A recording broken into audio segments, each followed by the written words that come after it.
For 10 quiet years, the town forgot the man who once kept it alive. Until the night new outlaws arrived. And the past came knocking on his door. The town of Red Hollow had grown quiet in the wrong kind of way. Not peaceful, just forgotten dust. Rolled slowly through the crooked streets like it had nowhere else to go. The wooden storefronts leaned slightly, tired from years of sun and wind. The saloon piano hadn't played in weeks. Most evenings, the only sound left in town was the loose creak of a hanging sign swinging in the dry desert breeze.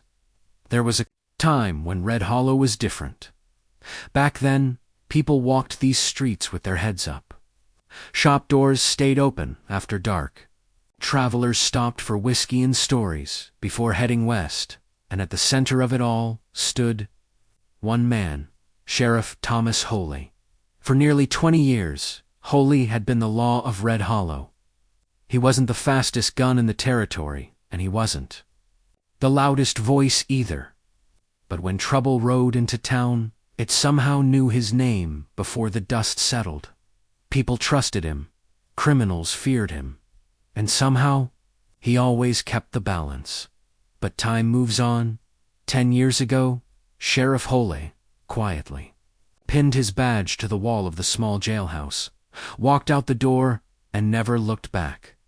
No ceremony, no speeches, just a tired man who had buried too many friends and watched too many graves fill up under the desert sun.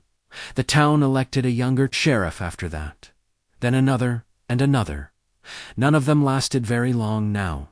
At the far edge of Red Hollow, beyond the last broken fence and the dying cottonwood tree, stood a small, weather-beaten cabin. Inside lived an old man with silver hair, rough hands, and a revolver he hadn't touched in years. Thomas Hale. Most people in town barely remembered him anymore. To them, he was just an old ghost, living outside the borders of yesterday. But the desert has a strange way of bringing the past back, and on one cold night, under a sky heavy with wind and dust, 5 riders appeared on the horizon. They didn't come looking for the town. They came looking for control. And before the week was over, Red Hollow would remember exactly who Sheriff Thomas Hale used to be. Long. Before the dust settled over Red Hollow, before the town began forgetting its own history, Thomas Hale had arrived there as a young deputy, with a borrowed horse and a reputation that barely existed. Back then, Red Hollow was barely more than a watering stop between larger settlements. A handful of wooden buildings stood scattered along a single dirt road, and the nights were loud with gamblers, drifters, and men who believed laws were suggestions rather than rules. The sheriff at the time was an aging lawman named Walter Briggs. Briggs had seen too many towns fall apart under weak leadership. When he first met Hale, the young deputy barely spoke. He carried himself like someone who had already seen more trouble than he wanted to talk about. But Briggs noticed something important. Hale never reached for his gun unless he had to. And when he did, things ended quickly. Over the years, Hale became the quiet backbone of the town's law. While other men chased glory in flashy gunfights, Hale built something more valuable: order. He learned the rhythms of Red Hollow.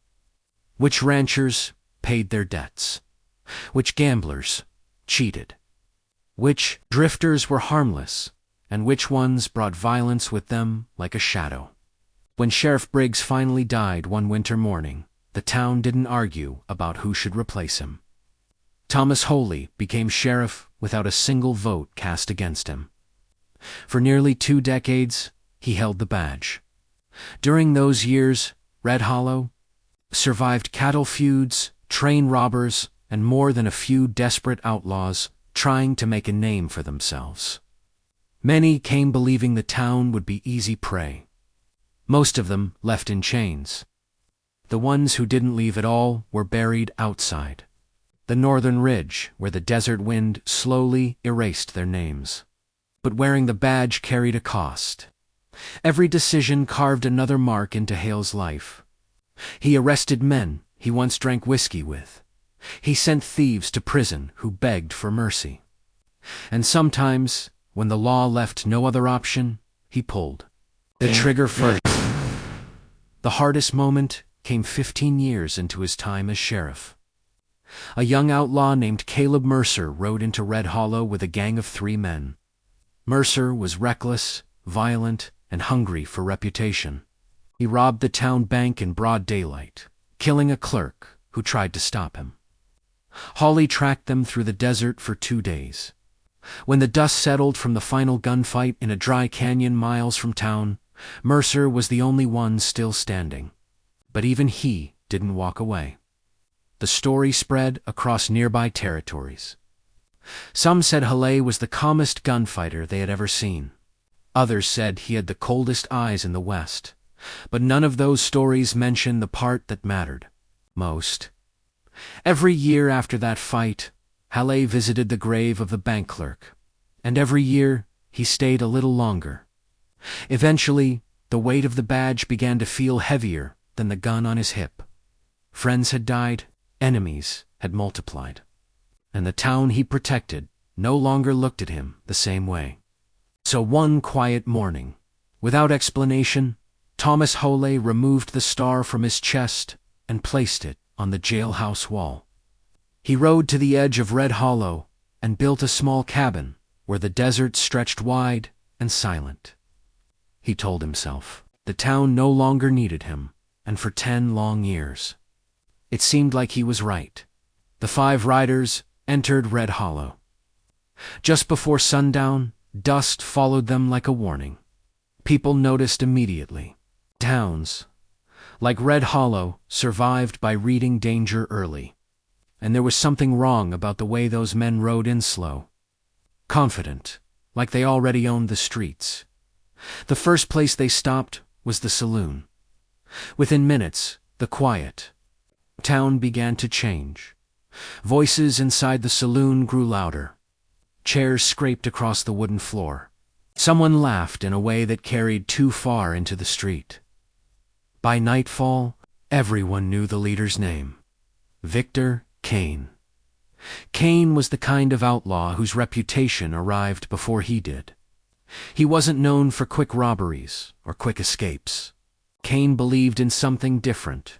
Control. He and his men didn't just rob towns, they stayed. They took over the saloons, the supply stores, the banks. They forced ranchers to pay protection. Anyone who refused usually disappeared somewhere out in the desert. Red Hollow's current sheriff, a nervous young man named Daniel Pike, tried to confront them the second night. It ended badly.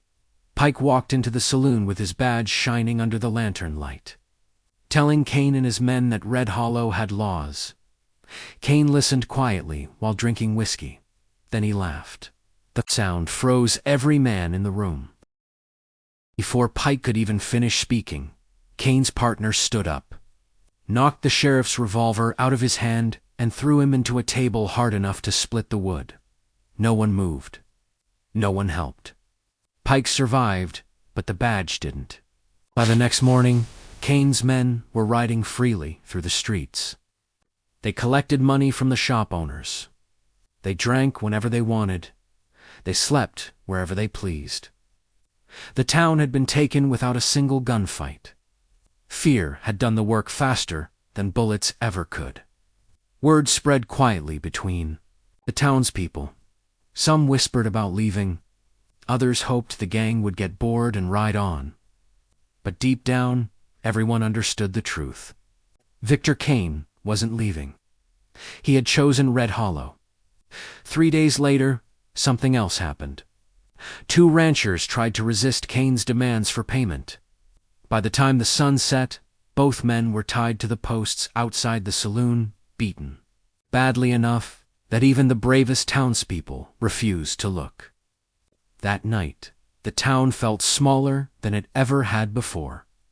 And far beyond the last buildings of Red Hollow, out past the dying cottonwood tree, a single lantern burned quietly inside a weathered cabin. Thomas Hawley sat alone at a wooden table. He hadn't been to town in weeks. But the wind carried strange things through the desert. Distant shouting, a gunshot earlier that afternoon, and something else. The old sheriff stared at the revolver resting on the table in front of him. Dust covered the handle. For 10 years, he had managed to ignore it. But now Red Hollow was changing again. Then, even from miles away, Hale could feel the old weight returning to his shoulders. The kind of weight a man never truly leaves behind. The moment that changed everything came quietly. It wasn't a gunfight. It wasn't an explosion of violence. In the street, it was a knock on the old sheriff's cabin door. Thomas Hawley hadn't heard a visitor in years. Most folks in Red Hollow either forgot about him or believed the old lawman wanted nothing to do with the town anymore. The knock came again, slow, uncertain. When Hawley opened the door, he found a boy standing on the wooden porch, barely 16, breathing hard from the long ride. Hale recognized him immediately. Ethan Miller, the son of the bank clerk who had died 15 years earlier during Caleb Mercer's robbery. The same grave Hall visited every year. The boy held his hat tightly in both hands. "Mr. Hawley," he said, voice shaking slightly. "Town needs you." Hawley didn't answer right away. Instead, he looked past the boy, toward the distant glow of lanterns in Red Hollow. Even from miles away, something about the town felt wrong. "Sheriff Pike tried to stop them," Ethan continued. "They nearly killed him." Hale's eyes narrowed. "And nobody else will stand up," the boy said. "They say the town belongs to Victor Kane now." The desert wind moved through the dry grass around the cabin. For a long moment, neither of them spoke. Hale had spent 10 years convincing himself the town could survive without him, that the badge belonged to younger men now. But hearing the fear in Ethan's voice reopened something he had buried. Deep inside, memories, gunfights, graves, and the oath he once carried every day. Finally, Hale stepped back inside the cabin. The boy thought he had been dismissed. But, after a few seconds, the old sheriff returned. In his hand was the same revolver that had once kept Red Hollow alive. Hale checked the cylinder slowly. 6 bullets. Untouched for years. He placed his old hat on his head and looked down the long desert road leading back to town. "I'm not the sheriff anymore," he said quietly. Then he stepped off the porch. "But someone needs to remind those men how this town used to work." Thomas Hawley rode into Red Hollow just after sunrise. The town noticed. Not because he made a show of it, but because something about the way he rode down the main street felt familiar.slow.com, unshaken by the tension hanging in the air. Most people in town hadn't seen Hawley in years. Some of the younger ones had only heard stories. But the older shopkeepers, the ranch hands, and the men sitting quietly outside the saloon recognized him immediately. Conversations stopped. Doors opened slightly. Curtains moved in dusty windows. The old sheriff had returned. Hale dismounted near the center of town and tied his horse to the same hitching post he used 20 years earlier. For a moment, he simply stood there, looking down the street. The buildings looked smaller, now more fragile, but the fear in the air felt exactly the same as the worst days he remembered. Victor Kane's men spotted him first. 2 of them were leaning outside the saloon doors, half drunk and laughing about something that didn't seem funny to anyone else. One of them squinted at the old man standing in the street. "Well, I'll be damned," he muttered. The other man stepped forward, hand resting on his revolver. "You lost, old-timer," he said. Hawley didn't answer the insult. Instead, he looked at the saloon doors. "Tell Kane I'm here," he said calmly. The outlaw laughed. "You think Kane takes meetings?" Before the man could finish the sentence, Hale moved. The motion was so quick it barely looked real. A single gunshot cracked through the morning air. The outlaw's revolver flew from his hand, spinning across the dirt street. Hale had shot the gun out of his grip without touching the man. Silence spread across the town like a wave. People stepped outside now, watching, remembering. The outlaw stared at his empty hand in shock. Hale lowered his revolver slowly. "I didn't come here to kill anyone," he said. "But the next shot won't be that polite." Inside the saloon, chairs scraped loudly against the floor.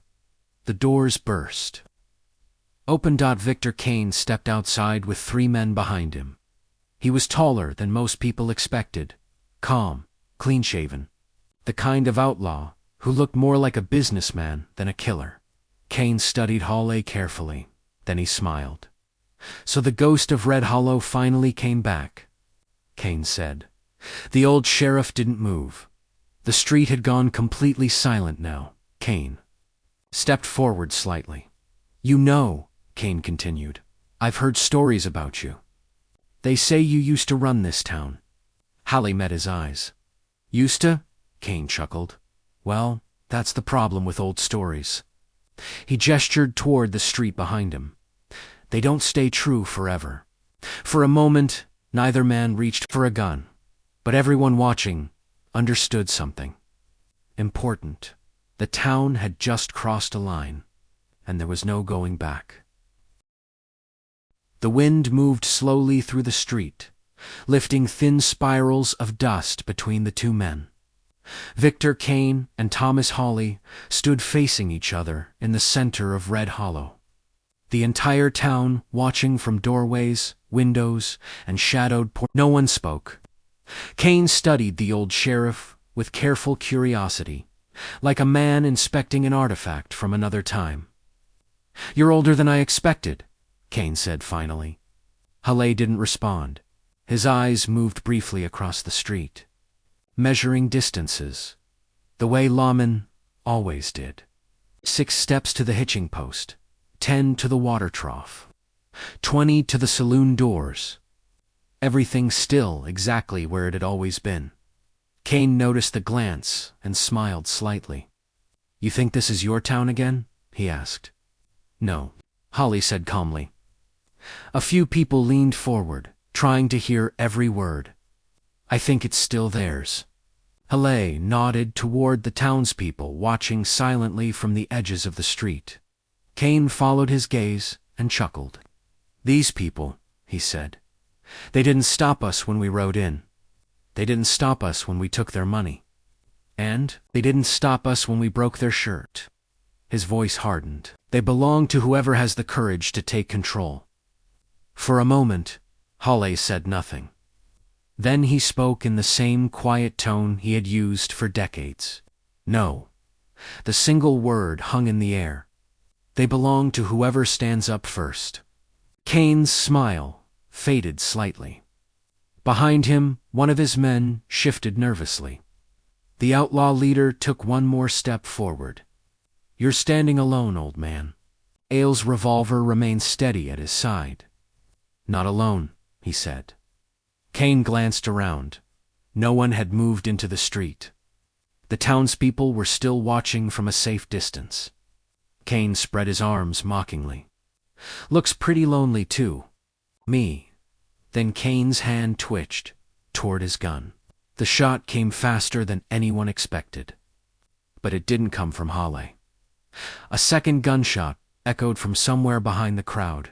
One of Kane's men collapsed instantly, his revolver still halfway out of its holster. Everyone turned. Standing beside the general store was Ethan Miller, his hands shaking, but his pistol raised. The boy who had ridden to Hale's cabin. The moment shattered the fear gripping the town. A rancher stepped forward from the blacksmith shop, holding an old rifle. Then another man appeared, with a shotgun. A woman standing on the saloon balcony leveled a revolver downward. The silence of Red Hollow broke all at once. For the first time since Kane arrived, the town stood together. Kane's calm confidence cracked. He looked around at the growing number of guns pointed in his direction. Then his eyes returned to Holly. "You planned this?" Kane muttered. Holly shook his head slightly. "No." He lifted his revolver. "I just reminded them." Kane finally drew his gun. But this time, the old sheriff was faster. The shot echoed across the town like thunder, rolling through the desert. Victor Kane staggered backward, the revolver slipping from his hand as he fell into the dust. The remaining outlaws froze, surrounded by dozens of townspeople who had finally decided they were done being afraid. The street of Red Hollow belonged to its people again. Then, at the center of it all, stood the man they once forgot. The dust settled slowly over Red Hollow. For a long moment, after the gunshot, no one moved. Victor Kane lay motionless in the middle of the street. The confidence that once filled his voice, now gone with the desert wind. His remaining men looked around at the rifles and pistols, aimed in their direction, and slowly raised their hands. The fight had ended faster than anyone expected, but the silence that followed carried something different. Relief. The townspeople stepped cautiously into the street, still processing what had just happened. Some of them stared at Hale, as if they were seeing him clearly for the first time in years. Not just an old man living outside town, but the sheriff who once held Red Hollow. Together, Sheriff Pike, bruised but standing, emerged from the saloon, supported by two ranchers. His face was still swollen from the beating Kane's men had given him days earlier, when he saw Holly standing in the street. Pike hesitated. Then he removed the badge from his vest and walked slowly toward him.